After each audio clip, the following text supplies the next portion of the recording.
Hi guys, আজি আপোনালোকৰ বাবে এটা ধুনীয়া ব্লগ লৈ আহিছোঁ কাঠফুলাৰ ৰেচিপি আৰু খেতি তাৰপিছতে আমাৰ যিখিনি ফ'ৰলাইনৰ কাষৰ যিখিনি ডাঙৰ ডাঙৰ বৃহৎ ইলেক্ট্ৰিক পোষ্টসমূহত কাৰেণ্ট কেনেকৈ ফিটিং কৰে আৰু তেওঁলোক কেনেকৈ উঠি যায় সেই তাৰে অকণমান ভিডিঅ' এটা আপোনালোকক দেখাইছোঁ চাই লওক। দেখিছে নহয় এযোৰ ধুনীয়া ডাঙৰ ইলেক্ট্ৰিকৰ খুঁটা তেওঁলোকৰ কোনো উপকৰণৰ বিনিময়ত উঠি গৈছে। ডাঙৰ খুঁটা কোনো প্ৰটেকশ্যন নাই তেনেদৰে উঠি গৈছে আৰু আপোনালোকে দেখাত ভিডিঅ'টোত দেখিবলৈ সৰু যেন পাব পাৰে, কিন্তু ইমানেই ডাঙৰ মানে ওখ হয় নহয়। যদি কেনেবাকৈ ভগৱানে নকৰক দুৰ্ঘটনা সংঘটিত হয়, মানে যিজন ব্যক্তি ওপৰত উঠি থাকে তেওঁ বাচা আশা একেবাৰে কম হয়। ভিডিঅ'টো চাওক আপোনালোকে আৰু চিন্তা কৰক। আৰু 2 নম্বৰতে আমাৰ মাছৰুম যিখিনি কাঠফুলা খেতি কেনেকৈ কৰে এইটো চাওক। দেখিছেনে কেনেকৈ কাঠফুলা মানে মাছৰুমৰ খেতি কৰা হয়। খেৰে ধান খেৰৰ টোপোলাত মানে পলিথিঙত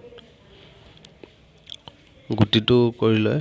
এয়া তেনেকুৱা চাওক, যিটো হয় তাৰ পৰা তেনেকুৱা হয় বস্তুটো। বগা যিটো কাঠৰ সংস্পৰ্শত আনিব নালাগে, এই বস্তুটো যেতিয়া কাঠফুলা হৈ যায় ইয়াৰ দাম আৰু চাহিদা বহুত বেছি।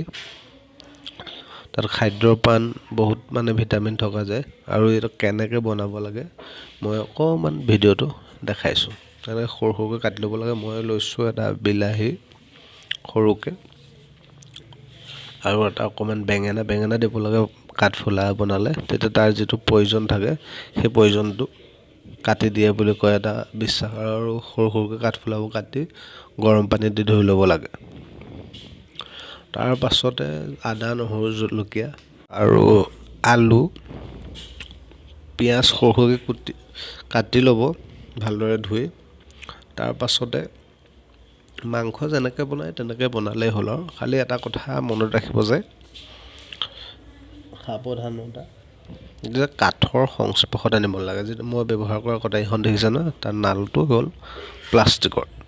বাঁহৰ হ'লে একো নাই, কিন্তু কাঠৰ সংস্পৰ্শত আনিবই নালাগে। ধুওঁতে মেলোতে চব তাৰমানে আপোনাৰ ধুনীয়াকৈ ৰাখি ল'ব লাগে, অকল ষ্টিল বা তেনেকুৱা। মোৰ ফ্লাছ লাইটটো অন কৰি লৈছোঁ, ভিতৰটো অলপ আন্ধাৰ আছিলে সেইকাৰণে কালাৰটো অকণমান দেখিবলৈ মানে বগা টাইপৰ লাগিছে, যদিও বৰ ধুনীয়া টেষ্টি হৈছে খাবলৈ। আৰু ভিডিঅ'টো যদি চাই ভাল পালে তেন্তে ছাবস্ক্ৰাইব কৰি দিবলৈ একেবাৰে নাপাহৰিব। ধন্যবাদ।